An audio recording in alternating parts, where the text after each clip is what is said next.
Franchement, cette série, elle est super, mais il manque un petit quelque chose quand on la regarde. C'est d'avoir un gâteau d'inspiration d'époque, assez rustique, euh, avec une recette qui vient vraiment du Canada du 19e siècle. Et c'est ce qu'on va faire aujourd'hui. Tout ça pour s'inspirer de cette série Anne with Honey, qui se passe justement sur une île du Canada, aux alentours de 1850, 60, je sais plus exactement. Spoiler déjà pour certains. Et aussi que c'est un bon gros gâteau. Allez, on va quand même passer en cuisine une fois que c'est fini. Hein. Allez, je m'y remets. Chut.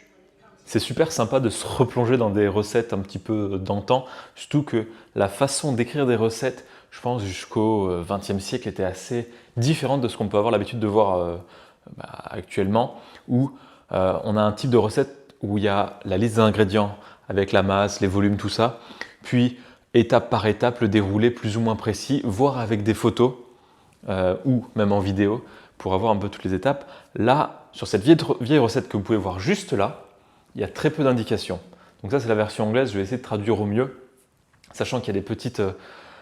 des choses qui sont, on va dire, laissées à l'humeur du lecteur et libre d'interprétation. Donc c'est des choses que j'aime bien faire. Par rapport à la série Anne with Honey, c'est pas du tout une série où il y a la cuisine qui est mise complètement en avant, mais c'est marrant de voir un petit peu le type de gâteau qui pouvait être fait, ou le type de cuisine qui pouvait être fait, en considérant que l'adaptation est plutôt, qui correspond plutôt à la réalité. Mais il y a aussi une chaîne que je vous conseille, qui est vraiment bien. Ça s'appelle English Heritage. C'est avec Miss Crocombe, qui est en gros la cuisinière d'une... ils ont un petit peu rejoué le setup d'une famille assez riche en Angleterre, je sais pas, à peu près à la même époque, je crois, où elle prépare dans sa cuisine des recettes comme ça d'époque avec un vrai setup qui est vraiment super bien fait. Elle est vraiment dans le personnage, donc là, j'essaie pas de refaire ça, mais si vous voulez, c'est super bien fait, c'est en anglais. Donc aujourd'hui, pour revenir comme au vif du sujet, on va faire un excellent cake. Il a été dit comme ça, c'est celui quasiment qui a le plus de détails et d'étapes. Pour les ingrédients, vous aurez besoin de, et j'ai fait la moitié de la recette parce que la recette complète c'était quasiment 1 kg de farine, en espérant que les conversions soient toujours d'actualité. Donc j'imagine un gâteau avec déjà 1 kg de farine, ça fait beaucoup, et tous les autres ingrédients, ben voilà, donc j'ai tout divisé par 2. Donc il y aura besoin de farine, beurre, de levure, j'ai fait un mélange levure-levain. Il me restait un fond de levure dans un peu de lait tiède qu'on va laisser pousser, sachant qu'il n'y a pas trop d'indications. Et en plus, les levures, c'est vraiment le paramètre un peu compliqué parce qu'on a de la levure boulangère fraîche, sèche, pas forcément aussi efficace, très libre d'interprétation. Ensuite, ce qui a posé problème, c'est le terme currants, qui utilisé de manière, actuellement, c'est utilisé comme des raisins secs, sachant qu'il y a 3 noms pour désigner quasiment les mêmes choses, des raisins secs en anglais. Il y a currants, qui peut être utilisé, à ne pas confondre avec currants berry ou je sais pas quoi, qui est groseille. Donc là, currant, c'est vraiment des raisins secs. Il y a aussi raisin, bref, raisin. C'est pas pour désigner le fruit frais, grape, mais c'est le fruit séché. Et apparemment, currant, ce seraient les petits raisins qui ont été séchés d'après mes petites recherches. Et raisin, c'est les plus gros. Donc là, moi, j'ai trouvé des raisins secs, ça fera très bien. Et il y a aussi sultan, quelque chose qui désigne aussi des raisins secs, mais pas séchés de la même façon. Voilà. En gros, je vais mettre des raisins secs, parce que j'ai trouvé que ça. Du sucre, des amandes. Il va y falloir quoi? Donc, après, ils disent voilà, il y a currants d'un côté et stoned raisin de l'autre. Donc, stone, ça veut dire des épépinés et raisins, raisins secs. Donc, je vais mettre un peu aussi des canneberges. Il y a 2 fruits secs différents. Pour avoir des goûts et des textures un peu différentes, je vais mettre le premier, je vais dire que c'est des raisins secs, le deuxième, je vais dire que c'est des canneberges. Au moins, voilà. Après, des épices, citron, orange avec les zestes et 6 œufs. Dans leur recette originale, il y en avait 12 et là je vais en mettre que 6. Après ils me disent un verre de vin. Je vais pas ouvrir une bouteille juste pour utiliser un verre, donc celui-là je vais un peu squisher, je vais rajouter un autre liquide, on verra bien. Donc déjà ça part à volo. Et ils me disent de mettre aussi du brandy. J'aurais pu trouver un cognac et tout, mais je vais pas acheter une bouteille juste pour faire ça, donc je vais mettre du rhum pour cuisine, histoire quand même qu'il y ait de l'alcool. Voilà pour les ingrédients. Donc là la recette ça commence avec 2 livres de farine. J'ai tout divisé par 2, donc 1 livre de farine, 1 demi-livre de beurre, 1 teacup, une tasse à thé de levure, voilà, dans du lait chaud et laisser pousser de côté. Ok. Ensuite, ajouter quelque chose. Donc ça veut dire qu'au début, c'est vraiment l'ordre dans lequel il faut mettre. Je pense donc. On va commencer avec la farine. Ici, c'est de la T65. Ça fait 225 grammes de beurre. Laissez pousser. Mais si je mets le levain avec ça, je ne vais pas pouvoir laisser pousser grand chose. Il y a beaucoup trop de farine, ça va être beaucoup trop sec. Dans les recettes, ce qu'on pourrait imaginer, c'est mettre le sucre et le beurre d'abord pour les mélanger. Là, le sucre, il n'y est pas encore. Le sucre, il arrive encore plus tard. Et je vais quand même ajouter la levure, voir ce que ça donne comme consistance. Peut-être c'est ce qu'il faut. Et à aucun moment, ils disent de mettre du sel. Peut-être que j'en mettrai un... Non, je ne vais pas en mettre. Et finalement, quand je ne vous donne pas les quantités, et quand je vous fais une recette et que vous avez la vidéo, vous voyez à peu près les consistances, vous voyez l'ordre des étapes, un peu ce qu'il faut faire. Là, dans ce bouquin, il y a quoi? Il y a 10-12 lignes, et encore, ce n'est pas des lignes super longues, avec quasiment aucune indication. À la fin, pour la cuisson, c'est une cuisson rapide. Quand je vous dis pas forcément est-ce que c'est chaleur tournante, est-ce que c'est au bas, est-ce que c'est machin, je vous donne pas la température, estimez-vous heureux de savoir à quoi ça ressemble à la fin. Parce que là, on est sur un tout autre niveau. Il y a du levain, Mais après, là-dedans, il faudra quand même rajouter 6 œufs. Voilà, bah ça, je vais le laisser pousser apparemment. Pas sûr que ça ait énormément poussé. J'ai mis dans un four un peu tiède. Je sais pas trop à quoi je m'attendais. Là, c'est quand même une pâte un peu dense. J'ai l'impression que c'est quand même un peu plus allégé. On va partir là-dessus parce qu'il y a quand même pas mal de choses à ajouter. Donc, une fois qu'on est là, on peut ajouter 2 pounds, enfin donc une livre de raisins secs. C'est énorme comme quantité. De ma vie, j'ai jamais ajouté autant de ça dans ce genre de gâteau. Un quart de pound d'amandes. Ça revient à faire 100 et quelques grammes d'amandes. Est-ce que je les coupe? C'est pas précisé. Donc, ayant la flemme, on va les mettre. Donc, 120 grammes de raisins coupés finement. Quelques canneberges. Au prix de ces trucs, je ne vais pas en mettre 2 kilos non plus. Ils disent pas de mélanger, moi ça va parce que là, mélanger ça, ça va être compliqué. Après, ça peut pas être mauvais. Mais on voit que les goûts ont changé quand même en termes de gâteau. Il y en a certains, dès qu'ils voient un raisin sec, c'est non merci. Là, c'est si tu vois du gâteau, tu es content. Donc, une noix de muscade.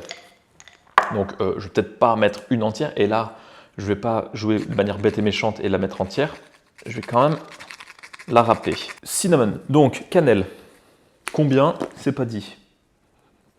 Voilà, cannelle, c'est fait. Allspice, je croyais que c'était un mélange de cannelle, de nutmeg et de choses comme ça. Donc, je vais mettre, allez, 3 clous de girofle que je vais piler. La peau d'un citron. Donc ici, j'ai mis un zeste de citron et un petit peu d'orange parce que moi, il me parle d'orange. Donc, je ne sais pas si c'est l'intérieur de l'orange, si c'est juste le zeste ou quoi. Donc là, pour qu'il y ait un goût d'orange, je mets aussi des petits morceaux d'orange. J'avais oublié de mettre le sucre tout à l'heure, j'aurais dû le mettre avant les amandes. Bon, ça va pas changer grand-chose, vu que j'ai toujours pas remué. Donc ici, ils nous disent une livre. Donc j'ai tout divisé par 2, donc une demi-livre. Au lieu de mettre 225 grammes, j'ai mis 200 grammes. Par principe, j'en mets un petit peu moins. On en est là. Après, un verre de vin, un de brandy et 6 œufs. Donc là, je vais mettre du rhum, parce que ça doit être bon aussi, et un verre. Ok, un verre, ce serait 0,8 cup. Et si on fait cup en millilitres, ça nous ferait 180 millilitres un verre. On va s'arrêter là, ce sera déjà très bien. Pour l'instant, ça ressemble pas trop à quelque chose que j'aurais pu avoir l'habitude de faire. Après, est-ce que c'est pas le but non plus? Mais ouais, là, on va chercher la farine après, avec tout ce qu'il y a dedans. Et vous imaginez, j'ai divisé par 2 les quantités. Et c'est là le truc un peu bizarre. 12 œufs, jaune et blanc battus séparément, et suffisamment. En gros, bien comme il faut.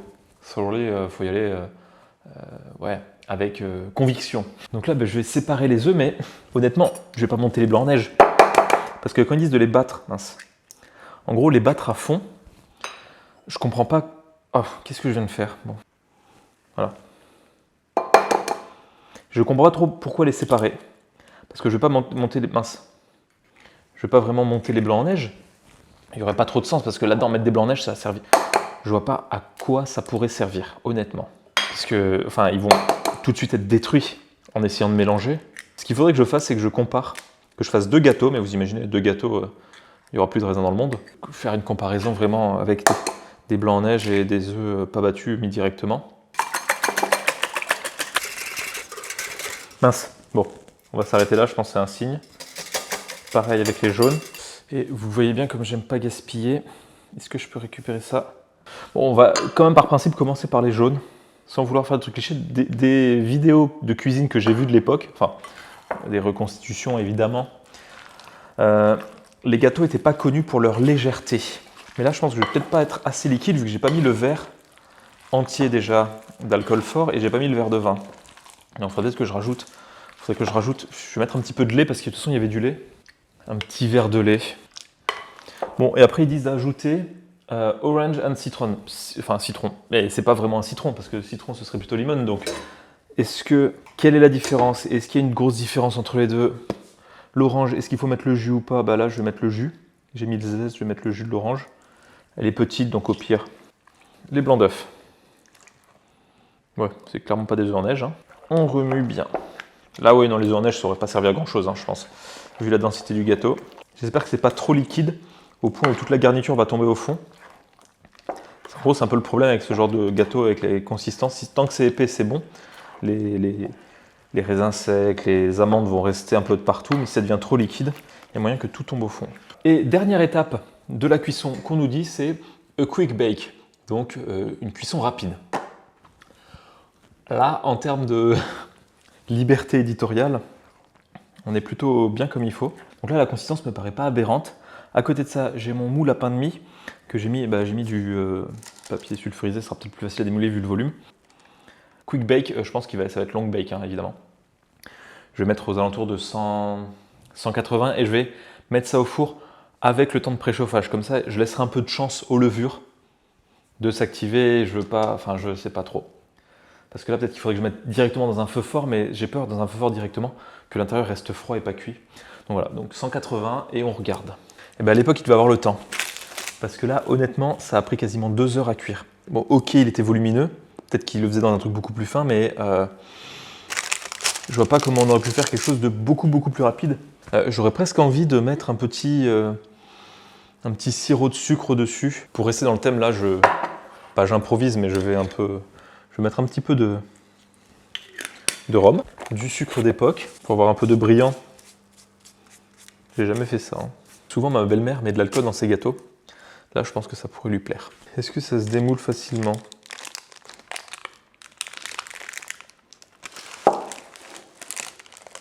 Ça devrait sortir tout seul. Le gâteau fait 2 kg. Qu'est-ce qu'il est beau! Il est peut-être dense, même il est dense, mais il est très beau. Ça fait gâteau rustique. Et là, je vais attendre qu'il refroidisse quasiment complètement. Ça prend encore du temps. Donc là, il est 15 h, je pense, d'ici 1 heure et quelques, il devrait avoir refroidi. Donc là, si on doit retenir quelques petites choses de ce gâteau d'époque, en extrapolant un tout petit peu, c'est que ils avaient des grandes familles à l'époque, et rapidement, faut pas y croire. Ou alors, ils étaient vraiment déter sur le four, ils faisaient quelque chose de très fin, parce que c'est quand même assez long à faire. Oh, c'est stylé. On est sur un gâteau plutôt dense. Hein. On va pas se mentir, on est un petit peu sur ces cakes aux fruits confits qu'on peut avoir. Des raisins secs, il y en a. Ils sont à peu près bien répartis. Si je vous montre ça d'un peu plus près. Comme ça, si en plus je peux faire la miniature, c'est pas plus mal. Allez-moi ça. Si ça, c'est pas beau. Je me rappelle en goûtant que j'ai oublié de diviser par 2 les quantités de citron. J'ai pris le zeste d'un citron entier alors que c'était vraiment pour le double de proportion, mais c'est super sympa, c'est frais. Le citron est pas mal. Ça reste un gâteau dense. Je pense qu'il peut rester dehors assez longtemps. Il lui arrivera pas grand-chose. Les proportions sont assez bonnes. Le sucre est juste comme il faut. J'aurais mis les quantités qui étaient données, ça aurait été bien aussi. Pas forcément trop sucré. Ça fait très gâteau automnal. Ce qui est sympa, c'est qu'il y a des surprises à chaque bouchée. Et vous imaginez bien que quelqu'un qui n'aime pas les raisins secs, c'est pas forcément pour lui. C'est un gâteau qui est assez sympa à faire. J'ai pas trop compris le coup de la levure. Je sais pas quand vraiment laisser reposer. Ce qui aurait été peut-être plus logique, c'est une fois que toute la préparation était faite, à la fin, laisser reposer un peu plus pour que ça gonfle, parce que là, clairement, en termes de gonflage, ça n'a pas pris énormément. Ça a pris à peu près ça par rapport à ce qu'il y avait avant. Les 2 kilos, ils y sont, je pense, hein, pas loin. Donc c'est sympa, c'est super bon. Ça, avec un petit thé, c'est très bien. On est vraiment dans l'ambiance ici. Petit 4 heures thé avec un petit bout de gâteau. La morale de l'histoire, c'est que si vous avez une grande famille ou que vous invitez une quinzaine de personnes à boire le thé, vous faites un seul de ces gâteaux en divisant les quantités par 2 par rapport à la version originale, et vous avez un super dessert, voire même un excellent gâteau. Je profite de la fin de cette vidéo, une fois que tout le monde s'est intéressé à la recette et est plus ou moins parti. C'est pas forcément optimal, mais c'est pas grave. C'est pas une pub pour un produit, c'est une pub pour une chaîne YouTube, celle de mes frères. Ils se sont lancés il y a quelques jours, semaines, l'idée de trotter depuis quelques temps. Ils sont tous les deux en Nouvelle-Calédonie et ils sont assez férus de pêche sous-marine. Et ils se sont lancés en se disant, bah, pourquoi pas montrer un peu ce qu'on peut faire en termes de pêche sous-marine. Donc c'est pas forcément adapté à tous ceux qui regardent cette chaîne, parce qu'on voit des poissons qui sont vivants puis morts. Donc c'est pas forcément c'est pas forcément ce que tout le monde veut voir, mais si la pêche sous-marine peut vous intéresser et les paysages de Nouvelle-Calédonie, que ce soit sous l'eau, sur l'eau, ça peut être super intéressant à voir. Donc il y a tout qui est en description, il y a quelques images que je passe juste là. Il y aura peut-être un petit peu de cuisine avec tout ça, peut-être à un moment des balades. Ils sont assez cool, c'est assez chill. Pour l'instant, il y a quelques vidéos en ligne, donc si ça peut vous intéresser, allez-y. Ça serait assez cool qu'il y en ait certains qui aillent voir. Il y a des passages qui sont assez stylés, notamment dans une vidéo où, je ne veux pas spoiler, mais c'est quand même assez sympa. Ils pêchent un poisson au fusil à harpon, et là, d'un coup, il y a 4-5 requins qui arrivent pour leur piquer le poisson. Et tout ça en images, pour quasiment les premières vidéos. Et c'est pas non plus du genre en titre putaclic, oh, j'ai survécu à une attaque de requin, vous devinerez jamais ce que c'est. Non, non, il y en a, voilà. Donc, vous fiez pas forcément au titre ou à la miniature. Voilà, dans des vidéos, il y a quand même des choses qui sont assez sympas et des scènes qu'on voit pas forcément tous les jours, en tout cas pour moi qui habite en ville ici. Voilà. Donc, si ça vous dit, allez voir, c'est par là. Sinon, merci d'avoir regardé tout ça. Moi, je vous dis à très bientôt et je vais me remettre à la série pour être vraiment dans le thème avec ça. Allez, à très bientôt, merci et au revoir.